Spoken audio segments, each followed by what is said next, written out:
security prisons, Red Onion and Wallens Ridge, and in protest of my placement at these prisons located far away from my loved ones and major medical facilities where needed treatment for cardiac and cancer-related conditions were unavailable to me, I was moved to a medium security Virginia prison, Greensville Correctional Center, in March of 2023.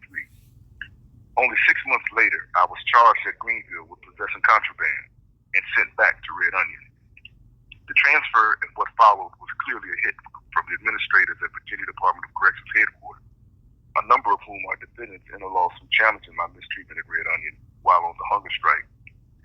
After Greensville officials did everything possible in violation of their own disciplinary procedures to ensure I couldn't fight the contraband charges, I was found guilty on September 20th, a Friday, and transferred to Red Onion that following Monday.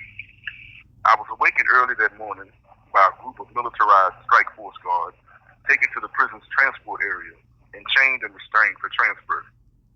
After a 50,000-volt electric stun belt was put on me, the guards got physical. I was thrown against the wall inside the holding cell and had a forearm pressed into my back, and another strike force guard toyed with the electronic belt's remote activation device, repeating over and over that they needed to test run it to make sure the belt worked. I realized this relatively mild roughing up wasn't intended to intimidate, but rather provoke me, to make me angry so I'd become belligerent, at which point the guards would activate their body cameras. I noted this was one of the only times since I began the hunger strike in December 2023 that strike force guards confronted me without their body cameras on. When I didn't react, I was taken by transport van to a DOC plane and flown to an airport in remote Wise County, Virginia, where I was then taken by another van to Red Onion, where the games continued. At Red Onion, Major Johnny Hall, who was a principal defendant alongside DOC headquarters officials in my hunger strike lawsuit, led the charge. Hall claimed the X-ray image taken of me upon my arrival on an airport-style body scan machine showed an anomaly in my heart that needed to be investigated as a security threat. What sort of contraband might I have in my heart? I asked Hall. I don't know, but we're going to check it out, he replied. And so the games continued. I was taken to the prison's medical department and put in a dry cell. That is, a cell with no running water. For several hours, I was requested drinking water from a Sergeant Burke on his body camera and was told the matter had to be checked into. Later that day, I was given a battery of x-rays under the pretext of checking out the heart anomaly. Of course, the x-rays came back unremarkable. I was moved to another dry cell, this time with a guard posted at the door to watch and document my every move. Several guards came around suggesting in conversations staged among themselves for me to hear and react on that I was obviously being harassed and should justifiably be angry. I found this child psychology amusing. Derek Edwards, a prisoner on a hunger strike who was housed in a cell across from me, informed me that the guards were plotting to mob assault me when I first came in, but alerted to him standing at his cell door watching, they called it off. I requested a legal call to my attorneys. In turn, Hall had a sign posted on my cell door stating I could not use the telephone. After I continued to press the issue of my right to call my lawyer, I was given one brief call to one of them, during which I hurriedly explained my situation. The lawyer told me they were completely in the blind about everything. Throughout all this, Hall postured as trying to be professional, but his role as key instigator in this series of provocation games was apparent. Along came the warden, David Anderson, another player whom I've known for over 2 decades as a prison guard at Wallens Ridge when I was housed there. He asked simply whether I wanted to be placed in general population or solitary confinement, euphemistically called restorative housing. General population, of course, I replied. After my lawyer call, Hall returned playing good cop. He was going to see about my placement in general population, he said. I went through the routine classification hearing process and was released and moved to general population on September 25th, where the games persisted. Almost immediately, prisoners in the general population block alerted me that Hall and his guards were trying to incite violence against me, telling the prisoners I was an asshole whose presence in the block was going to create problems for everyone, with staff, that I was a child molester and a snitch.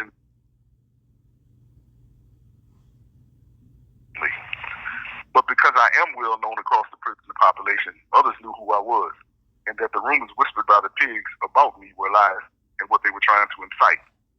Then, on the evening of September 28th, guards refused to allow only our cell block our evening recreation period. When others in the block asked why, they were told by guards that it was on Major Hall's orders, and it was because of me. 2 days later, I confronted Hall and his guards in front of everyone in the block about the attempts to provoke conflict with my peers. He loudly denied it all, and denied that I was a child molester or snitch. In turn, I was confronted by several ranking guards on body camera, asking if I feared for my safety. If they couldn't incite violence between me and other prisoners or provoke me to become belligerent, they hoped I voluntarily asked to be put in solitary for my safety. Of course I don't fear for my safety, I responded. I was left in the block. I immediately had numerous prisoners in the block tell one of my lawyers, Mark Crudy, what the guards were saying and trying to provoke. Mark took down their names. All agreed to give statements and be called as witnesses in court, despite the danger of guards retaliating against them. Next, I was informed by others that guards were actively propositioning prisoners to attack me for payment in contraband. What I didn't know was that after talking to the lawyers on the other prisoners, my lawyers brought the situation to the judge's attention in my lawsuit and sought emergency action, and that DOC officials were angling to counter this.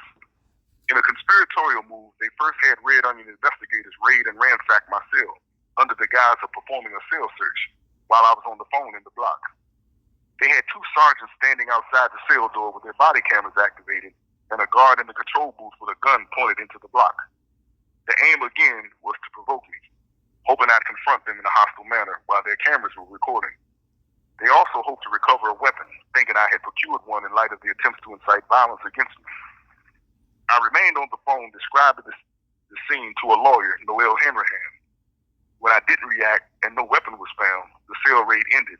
The 2 sergeants left, and the investigators went about randomly targeting others in the block for staged searches to play off the fact that I had been specially targeted for harassment.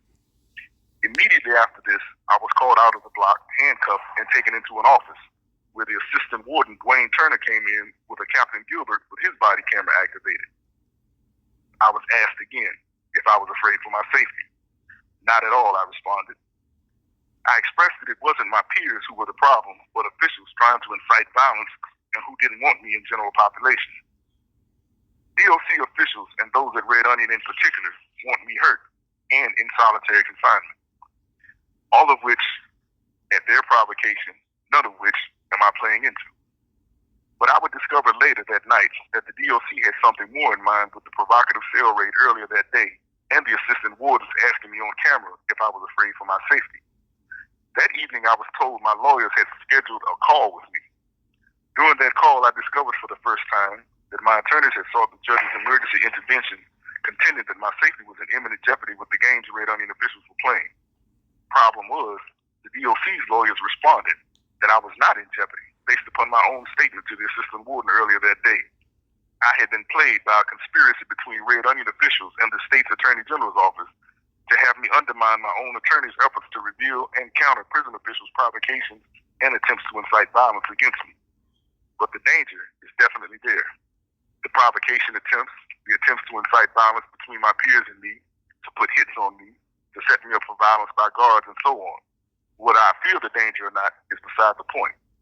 The danger resides in this remote western region of the Virginia Department of Corrections, where abuses against me and bad blood between me and prison officials runs deep and long, where I spent over a decade in illegal solitary confinement, resisting and exposing the racism and abuses that have won these prisons national notoriety, and which they have persisted in trying to downplay and counter. Nothing has changed, and the struggle therefore continues. This is Kevin Rashid Johnson coming to you from inside America's Gulag Archipelago. Dare to struggle, dare to win. All power to the people.